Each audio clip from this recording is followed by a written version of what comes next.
Welcome back, everybody. Today, I'm going to teach you how to calculate lead status duration in Salesforce. This is incredibly useful for tracking how long leads stay in each status, helping you identify bottlenecks in your sales process and measure team performance more accurately. Let's walk through this step by step. First, we need to enable history tracking for your leads. Click on the gear icon in the top right corner of your Salesforce interface and select Setup from the menu. This takes you to the administrative backend where you can configure all your Salesforce settings.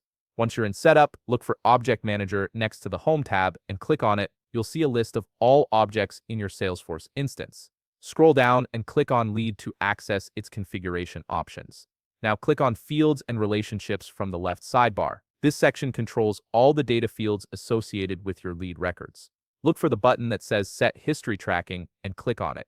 Here's where we tell Salesforce what changes to track over time. Check the box next to Enable Lead History, then make sure to check the lead status field specifically. This ensures Salesforce starts recording every time a lead status changes. Click Save to confirm these settings. Keep in mind that history tracking only captures changes from this point forward, not historical data. Next, we'll create a formula field that calculates the duration. Go back to the Lead Object page and click on the Fields and Relationships tab again.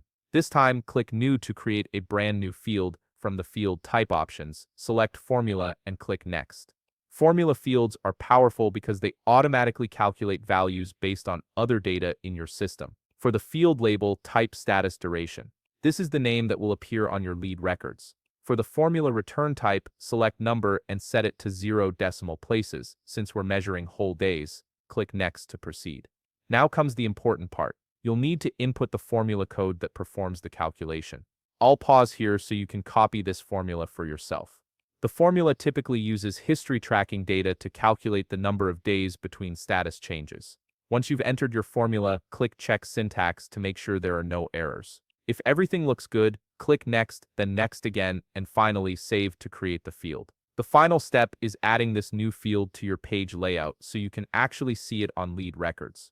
Back on the Lead Object page, click on Page Layouts from the sidebar. You'll see a list of different layouts. Click on the page layout name you want to edit. You'll now see the Page Layout Editor. Find your newly created status duration field in the field list and drag it onto the page wherever you want it to appear. A common spot is in the lead information section. Once you've positioned it, click Save, and that's it. You've successfully set up lead status duration tracking in Salesforce. Your team can now see exactly how long leads spend in each status, giving you valuable insights into your sales pipeline. If you found this video helpful, please leave a like, subscribe, and see you in the next video.